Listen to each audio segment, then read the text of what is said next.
Madam, ഞാൻ പറഞ്ഞതൊക്കെ madam കേട്ടതല്ലേ? എന്നെ പോലൊരു പെണ്ണിനെ എന്തുകൊണ്ട് പല സ്ഥലങ്ങളിലേക്കും ശ്യാമ മാഡം ശുപാർശ ചെയ്തു? മാഡം അതിന് മറുപടി പറഞ്ഞില്ല. ശ്യാമ മാഡത്തിനെ നേരിട്ട് കണ്ടപ്പോ, ശ്യാമ മാഡനെ തൊട്ടപ്പോ അതൊരു അമ്മയുടെ വാത്സല്യം പോലെ തോന്നിയെന്ന് ഞാൻ പറഞ്ഞു. മാഡം അതിന് മറുപടി പറഞ്ഞില്ല.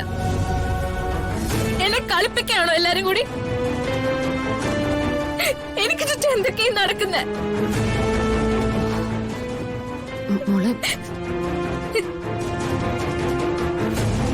ആദ്യം ഒന്ന് സമാധാനപ്പെട്. ഞാൻ എങ്ങനെ സമാധാനപ്പെടും? ഇത്രയും കാലം ഞാൻ അമ്മയച്ഛനും ഇല്ലാത്തവളായിരുന്നു. ആറ്റുവശ്ശേരി ദേവനാരായണ തിരുമേനിയുടെ വളർത്തു മകളായിരുന്നു. പക്ഷെ ഒറ്റ നിമിഷം കൊണ്ട് അതുപോലെ തകർത്തെറിഞ്ഞ് കളഞ്ഞില്ലേ? ശ്യാമ മാഡത്തിനെ വിളിക്കേ.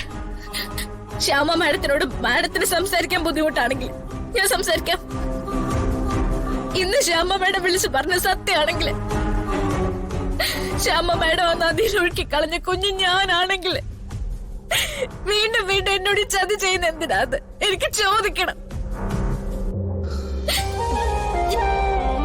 ഇപ്പോഴും എന്റെ മുന്നിൽ വന്ന് നിൽക്കാൻ ചങ്കൂറ്റില്ലാത്ത എന്തുകൊണ്ടാന്ന് എനിക്ക് അറിയണം.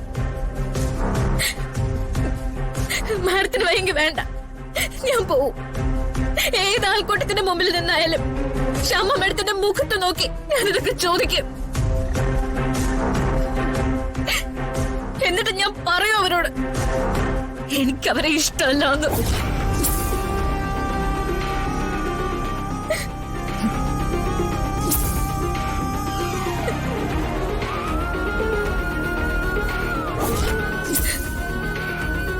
ഇത്രയും കാലം അനാഥാക്കിയ എന്റെ അമ്മ എനിക്ക് ജീവിതത്തിൽ ഒരിക്കലും വേണ്ടാന്ന്.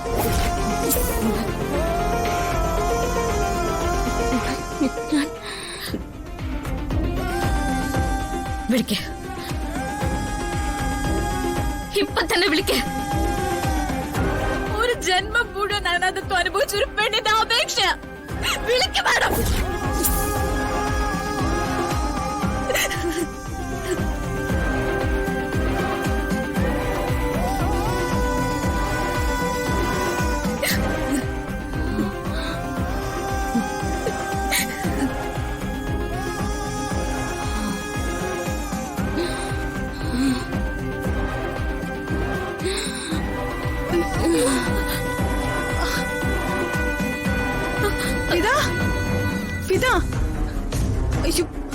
അയ്യോ മോളെ, ഞാൻ കുറച്ച് വെള്ളം എടുത്തിട്ട് വരട്ടെ. Madam madam madam